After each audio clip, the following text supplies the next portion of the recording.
Баршаңызға қайырлы күн. Бүгін сіздермен ең дәмді болып шығатын тұшпараның рецептімен бөлісемін. Видеоны соңына дейін көріңіздер және де YouTube арнама тіркелуді ұмытпаңыздар.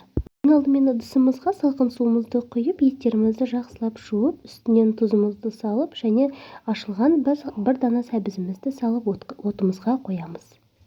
Қайнауын күтеміз және де қамырымызды дайындаймыз. Қамырымызға ұнымызды және жұмыртқамызды, тұзды суымызды илеп, қамыр жасап аламыз.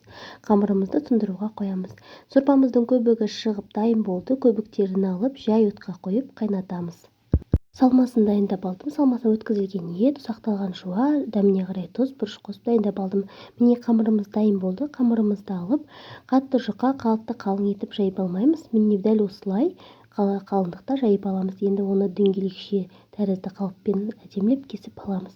Салмасын салып, видеодағындай дәл осылай етіп түйсеңіздер болады.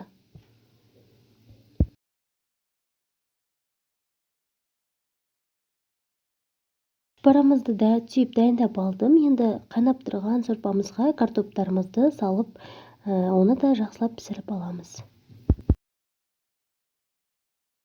Мен тұшпараны бөлек суға қайнатамын, ол үшін суды қайнатып қойдым. Міне суымыз қайнады, енді тұшпараларымызды салып қайнатып пісіріп аламыз.